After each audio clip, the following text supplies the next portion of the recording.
మీ ఎలాంటి వ్యాపార ప్రకటనలకైనా వెంటనే మా ఛానల్ సంప్రదించండి. అందరికీ నమస్కారం. వీక్షిస్తున్న ప్రేక్షకులందరికీ శ్రీ పరాభవనామ సంవత్సర ఉగాది శుభాకాంక్షలు. ప్రస్తుతం మనతో పాటు ఉన్నారు ప్రముఖ తంత్ర జ్యోతిష్యులు, జ్యోతిష్య రత్న, జ్యోతిష్య సామ్రాట్ చింత రుక్మందర్రావు గారు. గురుగారితో మాట్లాడదాం. నమస్కారం గురుగారు. మాతృదేవోభవ, పితృదేవోభవ, ఆచార్య దేవోభవ. ఓం నమో మాందేశ్వరాయ నమః. అందరూ బాగుండాలి, అందరికీ మంచి జరగాలి. గురుగారు, ముందుగా మీకు ఉగాది శుభాకాంక్షలు అండి. మీకు కూడా ఉగాది శుభాకాంక్షలు. అలాగే మన ఛానల్ తరపున ఉన్నటువంటి అందరికీ, ఈ తెలుగు రాష్ట్రంలో ఉన్న ప్రతి తెలుగు ప్రజలందరికీ కూడా శ్రీ పరాభవనామ సంవత్సర ఉగాది శుభాకాంక్షలు తెలియజేస్తున్నాను. గురుగారు, ముఖ్యంగా ఉగాది అనగానే ప్రతి ఒక్కరికి గుర్తుకొచ్చేది పంచాంగం. ఈ సంవత్సరం మాకు ఎలా ఉండబోతుంది, ఎలాంటి జాగ్రత్తలు తీసుకోవాలి, ఆదాయం ఎలా ఉంది, శత్రుబాధలు ఎలా ఉంటున్నాయి అని ప్రతి ఒక్కరు చూసుకుంటుంటారు కదా. మరి ఈ సంవత్సరంలో, ఈ పరాభవ సంవత్సరంలో నవగ్రహాల ప్రభావం మిథున రాశి వారికి ఎలా ఉండబోతుంది అంటారు? ఎలాంటి జాగ్రత్తలు తీసుకుంటే ఈ సంవత్సరం అంతా బాగుంటుంది అంటారు వాళ్ళకి? ఈ మిథున రాశి వాళ్ళకు ఈ పరాభవనామ సంవత్సరము ఉగాది నుంచి ఎలా ఉంది అని మనం తీసుకుంటే, ప్రతి ఒక్కరు కూడా ఈ పంచాంగం ఎలా ఉంటుంది, మనకు ఆదాయం ఎంత, వ్యయం ఎంత, రాజ్యపూజ్యము, అవమానము లాంటివి ఎక్కువగా చూస్తూ ఉంటారు. ఇందులో భాగంగా మిథున రాశి వాళ్ళకు ఆదాయం 8, వ్యయం 11. అదే రాజ్యపూజ్యం 1, అవమానం 7. అవమానం 7 అంటే 7 వీళ్ళ అదృష్టవంతులని అర్థం. అవమానం 7 అంటే అదేంటి గురుగారు? అంతే కదా. ఇప్పుడు కూడా విమర్శలు, సమస్యలు అద్భుతమైన ఆభరణాలు. అద్భుతమైన ఆభరణాలు అవి మనిషిని అద్భుతంగా అభివృద్ధి చేస్తాయి. వాళ్ళు పొగడ్తలు మనిషిని ముంచేస్తాయి. అందుకు ఎవరి పొగడ్తలకు పడకూడదు. వాడేదో ఆశించే పొగుడుతున్నాను అర్థం. కాబట్టి విమర్శకుల నోళ్లకు ఊహించేటువంటి పర్ఫార్మెన్స్ చూపించాలని పట్టుదల పెరుగుతుంది. ఎవడు విమర్శించినప్పుడే తన సామర్థ్యం బయటపడేది. కాబట్టి వీళ్ళకు విమర్శకులు ఎక్కువ ఈ సంవత్సరం. ఇప్పుడు మనం చెప్పుకుందాం ప్రకారం ఆదాయం 8, వ్యయం 11 అన్నప్పుడు ఒక 3 ఎక్స్ట్రా ఖర్చు అవుతుంది. అంటే 8 రూపాయలు వస్తే 11 రూపాయలు ఖర్చు అవుతుంది. దీనికి ఎందుకంటే ఈ సంవత్సరం వీళ్ళు కొంచెం ఎఫర్ట్ ఎక్కువ పెట్టుకోవాలని అర్థము. ఎక్కువ విమర్శించే ఉన్నారు కాబట్టి ఆటోమేటిక్ బ్రెయిన్ వర్క్ ఎక్కువ చేస్తారు. ఇది వీళ్ళకి అద్భుతమైన సమయం అని చెప్పొచ్చు. జనరల్గా మిథున రాశి వాళ్ళకి నిలకడ తక్కువ, స్థిరత్వం తక్కువ. ఇన్స్టంట్గా నిర్ణయాలు మారుస్తూనే ఉంటారు. ఓకే, ఇప్పుడు ఒక కారు కొనాలనుకోండి, ఈ కారు బాగుందని ఒక ఫ్రెండ్ చెప్పాడు, ఓకే దాన్ని తీసుకుందామంటారు. ఇంకో ఫ్రెండ్ వచ్చి దానికన్నా ఇది బాగుంది సార్, దీన్ని తీసుకుందామంటారు. ఇంకో ఫ్రెండ్ వచ్చి ఈ 2 కాదు, నీకైతే ఇది బెటర్ అంటే సార్ దీన్ని తీసుకుందామంటారు. అంటే వాళ్ళ నిర్ణయాల మీద వాళ్ళు ఉండరు. అంటే బాగుంది అంటామంటే వీళ్ళు నిర్ణయాలు మారుస్తుంటారు. అంటే నిలకడ తక్కువ అని అర్థం. అన్ని విషయాలు నమ్ముతూ ఉంటారు. దాంట్లో ఏమవుతుంది, కొంత చెడ్డ కూడా జరుగుతూ ఉంటుంది. ద్విస్వభావ రాశి ఇది. అంటే అన్ని రకాల స్వభావం ఉంటుందని అర్థం. తనకు సంబంధించినవి, తనకు సంబంధం లేని సమస్యలు వస్తుంటాయి. తన సంబంధుడు ఎవరికో మాట చెప్తారో ఆడు ఎగరేస్తాడు, ఈడు కడుతూ ఉంటారు డబ్బులు. అట్లాంటివంతా ద్విస్వభావ రాశుల వాళ్ళకి తగులుతుంది. కాబట్టి ఈ సంవత్సరం రాశిలో గురువు ఉన్నాడు జూన్ వరకు. తర్వాత 2వ ఇంట్లోకి వెళ్తాడు. డిసెంబర్ వరకు 9లో రాహువు, 3వ ఇంట్లో కేతువు. ఆ తర్వాత 2వ ఇంటి కేతువు, 8వ ఇంట్లోకి రాహు వస్తున్నాడు. అప్పటి వరకు బాగానే ఉంటుంది, రాహుకేతులు మారే వరకు. ఆ తర్వాత అష్టమంలో రాహు వస్తున్నాడు. అష్టమ స్థానంలోకి రాహు రాకూడదు. అదేవిధంగా 10వ ఇంట్లో శని ఉన్నాడు. అష్టమాధిపతి 10వ ఇంట్లో ఉన్నాడు. 10వ ఇల్లు ఏం సూచిస్తుంది, కాళ్ళు, మోకాళ్ళ నుంచి కిందకి 10వ ఇల్లు మన శరీరంలో. ఇప్పుడు మేషము, వృషభము, మిథునము, కర్కాటకము ఊపిరితిత్తులు, మిథునం అంటే భుజాలు, సింహం అంటే హృదయం, హార్ట్, కన్య అంటే పొత్తి కడుపు, తుల అంటే మన జెంటికల్ ఆర్గాన్స్ కూడా వస్తుంది, వృశ్చికం అంటే మలమూత్ర విసర్జనా స్థానం వస్తుంది, ధనస్సు అంటే తొడలు వస్తుంది, మకరం అంటే మోకాళ్ళు, కుంభము అంటే పిక్కలు, మీనం అంటే పాదాలు. ఇది నవగ్రహ స్వరూపం, మన ద్వాదశ రాశి స్వరూపం. ఇప్పుడు 10వ ఇల్లు అంటే ఏం నేను చెప్పాను, మకరం అంటే మోకాళ్ళు అని చెప్పాను కదా. మోకాళ్ళు అంటే వీళ్ళు ప్రతి ఒక్కదానికి ఎక్కువగా తిరగాల్సి వస్తుంది, కాళ్ళు నొప్పులు వస్తాయి. ఇప్పుడు 8లోకి రాహు వస్తున్నాడు. ఎప్పుడు డిసెంబర్లో వస్తాడు, మార్చి నుంచి మనం లెక్కేసుకుంటే. ద్వితీయంలో గురువు వస్తున్నాడు. అంటే ప్రధాన గ్రహాలు బేస్ చేసుకుని నేను ఎప్పుడు కూడా ఈ ఫలితాలు చెప్పేది. మిగిలిన గ్రహాలు తాత్కాలికంగా వస్తూ పోతూ శుభాశుభ మిశ్రమంగా ఉంటాయి. వాటికి వేగంగా ప్రయాణిస్తాయి కాబట్టి ఫలితాన్ని నిర్ధారించి కుదించి మనం ఇవ్వడం కన్నా స్థిరంగా ఉన్నటువంటి గ్రహాలు ఎక్కువ, ఈ సంవత్సరం ఎక్కువగా ఒకే రాశిలో ఉన్నటువంటి గ్రహాలను, నెలల తరబడి ఒకే రాశిలో ఉన్న గ్రహాలను తీసుకుంటే ఫలితాన్ని చెప్పచ్చు రాశి వాళ్ళకు.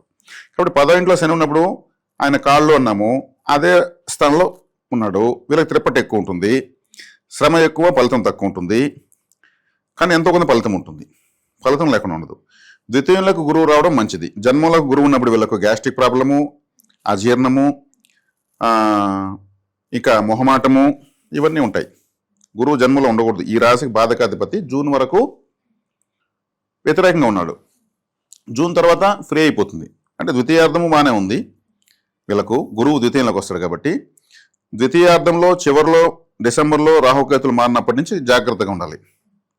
ఎందుకంటే ద్వితీయంలో కేతు వస్తున్నాడు, గురువుతో కేతు కలుస్తున్నాడు. గురువు వీళ్ళకు బాధకాధిపతి, మళ్ళీ కేతు కలుస్తున్నాడు. కేతు ఏది నాకు వద్దు అనేటువంటి ప్లానెట్. ఒక స్పీడ్ బ్రేకరు, ఒక టోల్ గేటు, ఒక చెక్ పోస్టు లాంటి గ్రహం ధనస్థానంలోకి వస్తుంది.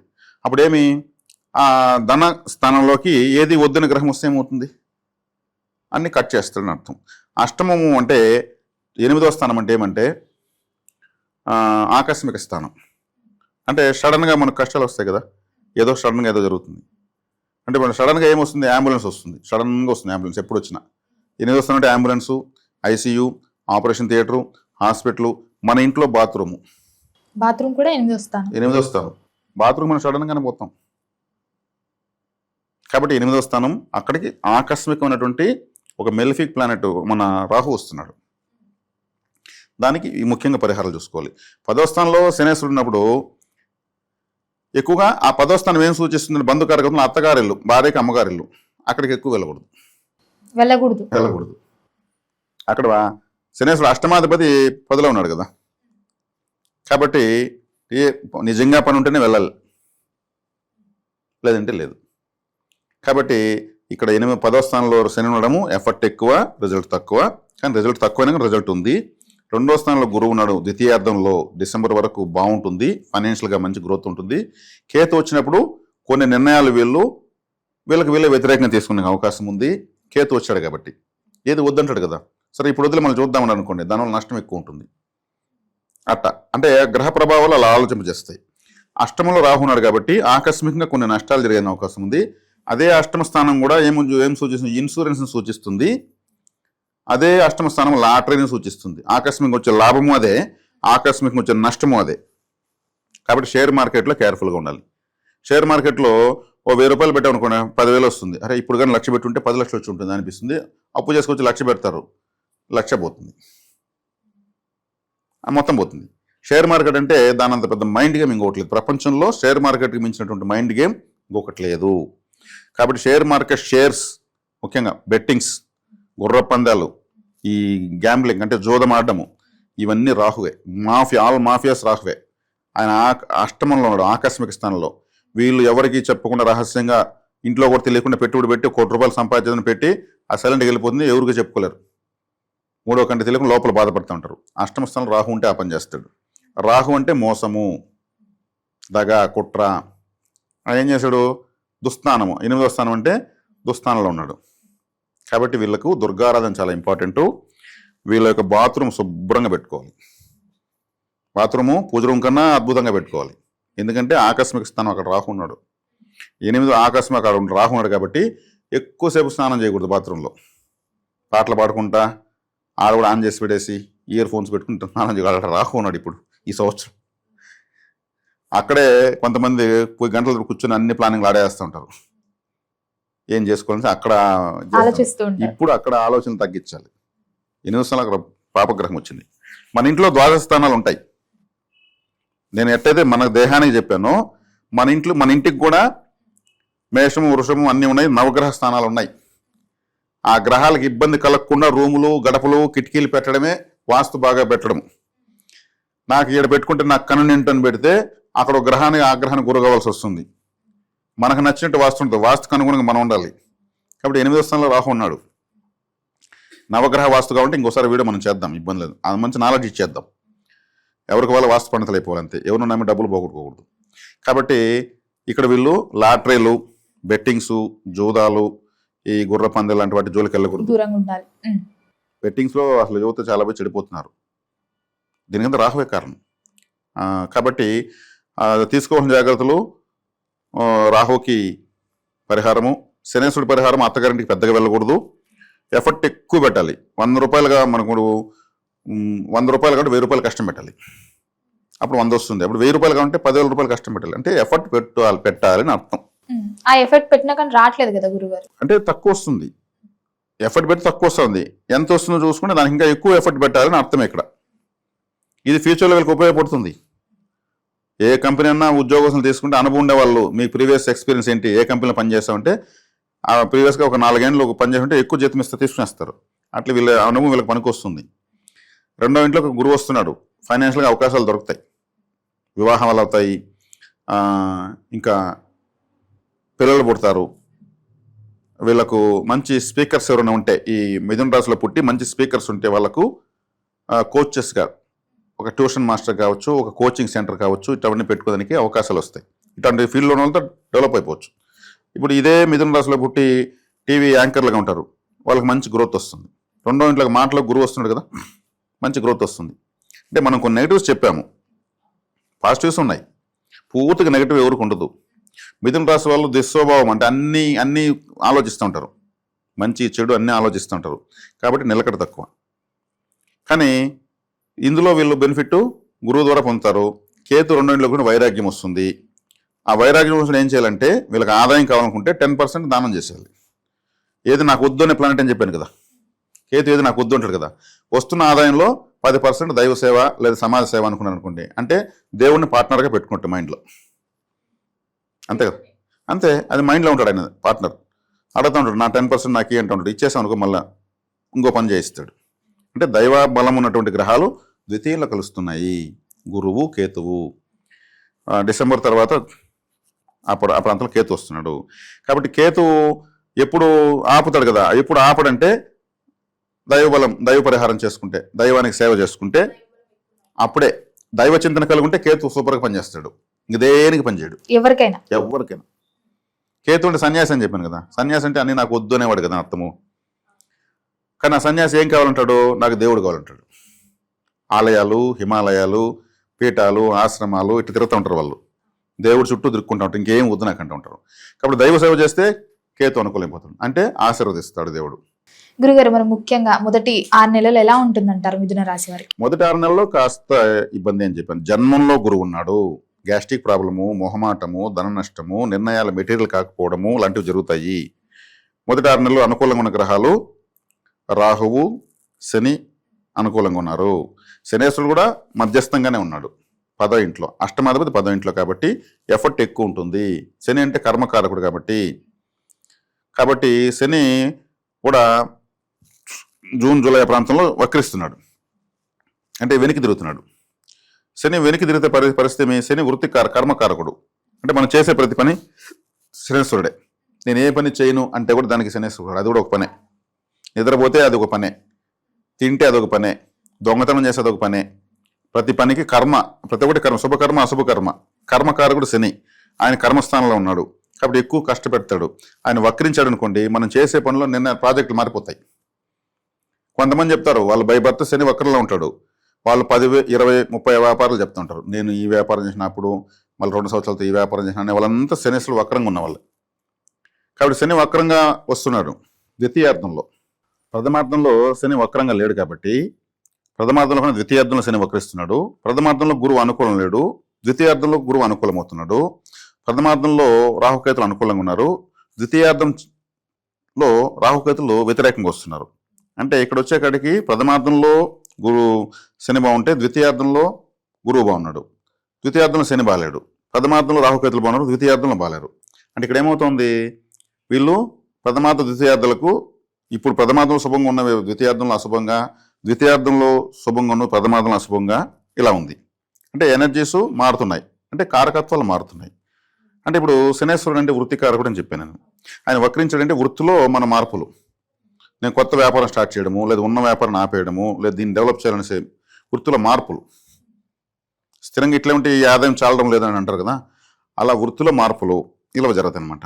ఈ ఇప్పుడు శని వక్రించినప్పుడు ఏం చేస్తాడు, వృత్తిని మార్చేస్తాడు. కాబట్టి ఇప్పుడు ఈ స్థితిలో శని వక్రంగా ఉన్నప్పుడు పుట్టిన వాళ్ళు వృత్తిలో సెట్ అవ్వరు, మార్పులు చేస్తుంటారు. ఇక్కడ వచ్చిన పరిహారం ఏం చేయాలి మెయిన్గా, ఆయన వక్రించినప్పుడు అంటే శనేశ్వరుడు అంటే కాళ్ళు, మనం ఇంతసేపు మాడుకున్నాం. శనేశ్వరుడు అంటే చెప్పులు, శనేశ్వరుడు అంటే పని అని చెప్పాం.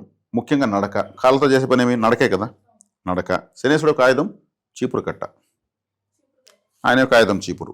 అందుకే ఈ ఊడ్చే వాళ్ళు అంతా శనికారకత్వంలో ఉంటారు. చెప్పులు కుట్టేటువంటి వాడు శనికారకత్వం ఉంటారనమాట, చెప్పులు కుట్టే కార్మికులు. కాబట్టి వీళ్ళకి సేవ చేయాలి. ఎలా చేయాలి?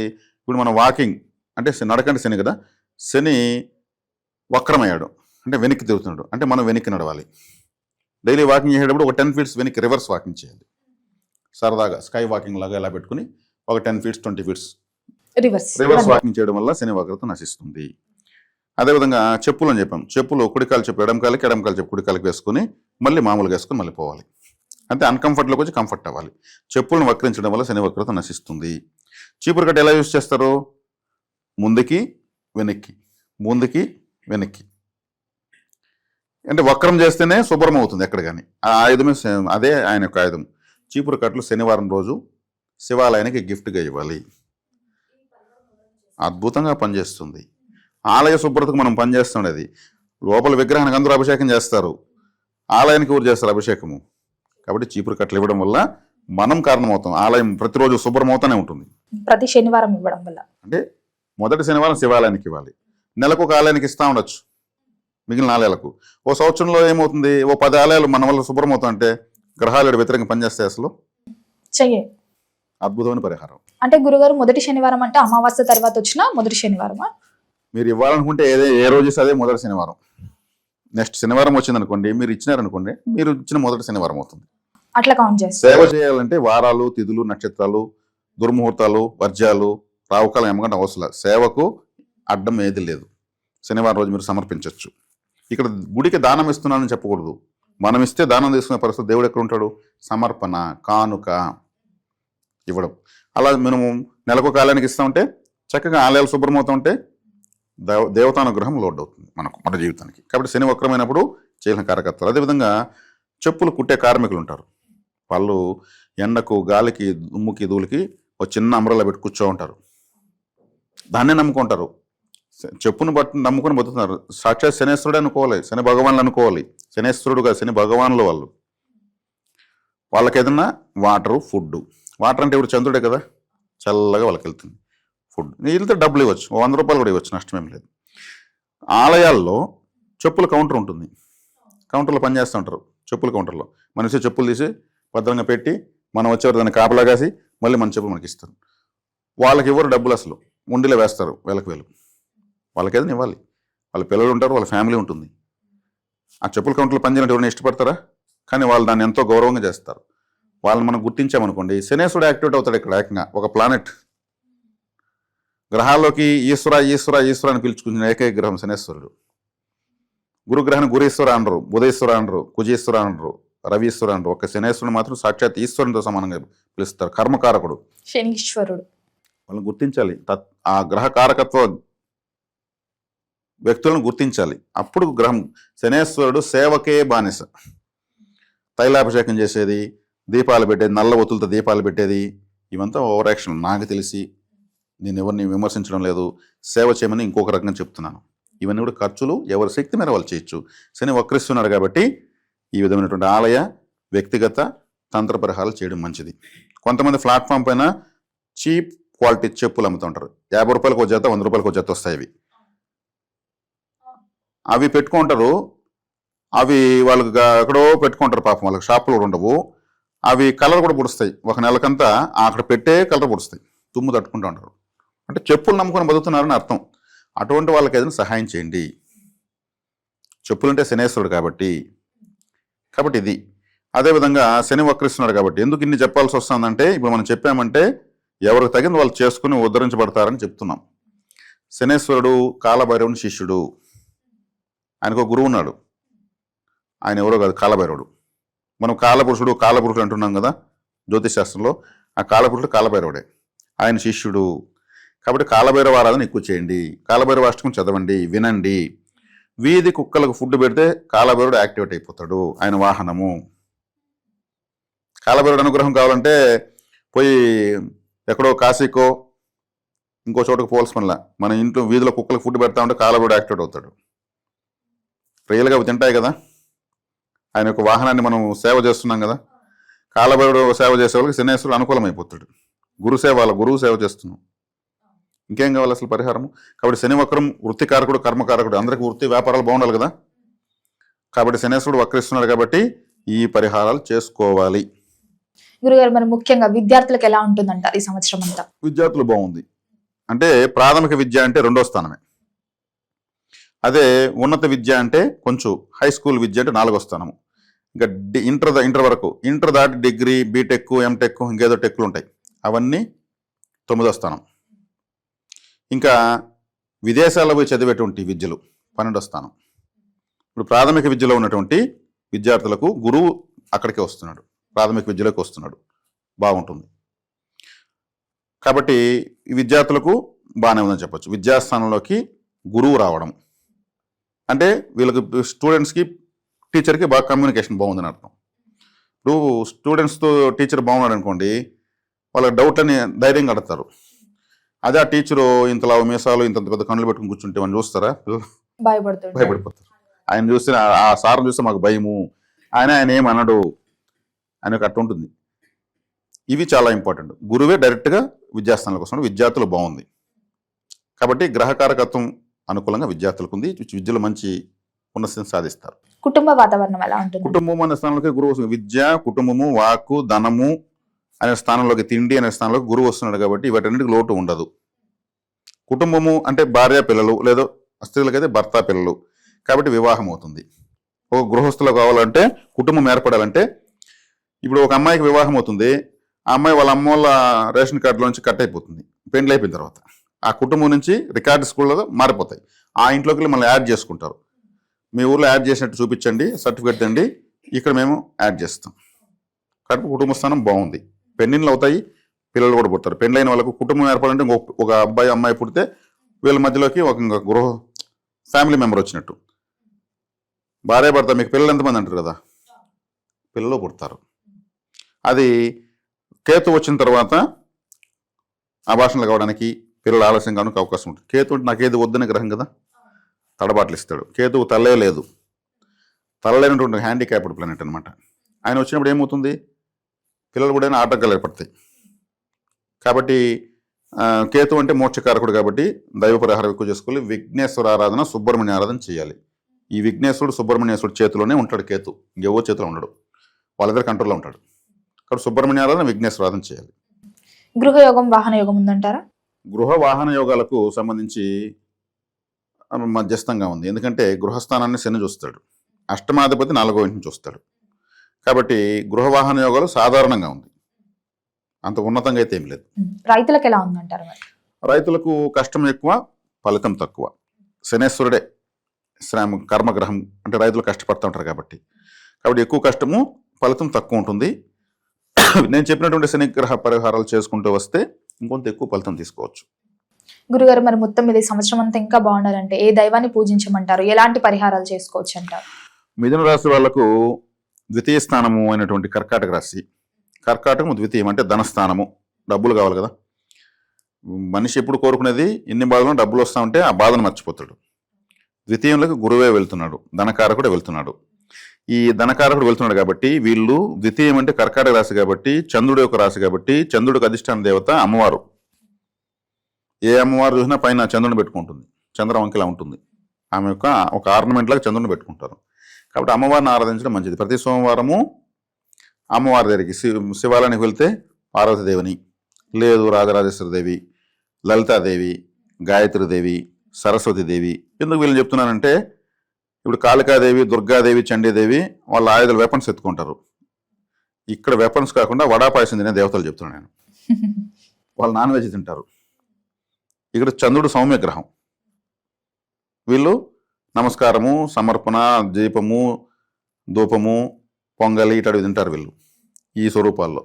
కాబట్టి చంద్రుడికి సంబంధించినటువంటి ఈ యొక్క స్వరూపాలైనటువంటి సౌమ్యమైనటువంటి అమ్మవారిని ఆరాధించడం వల్ల ఆర్థికంగా బాగుంటుంది. వీళ్ళకి నచ్చిన దేవతను ఆరాధించుకోవచ్చు. గురుగారు మొత్తం మీద మిథున రాశి వారికి సంవత్సరం అంతా ఎలా ఉండబోతుంది, ఎలాంటి జాగ్రత్తలు తీసుకోవాలి, ఎలాంటి పరిహారాలు చేయాలి తెలియజేసినందుకు ధన్యవాదాలండి. ధన్యవాదాలు.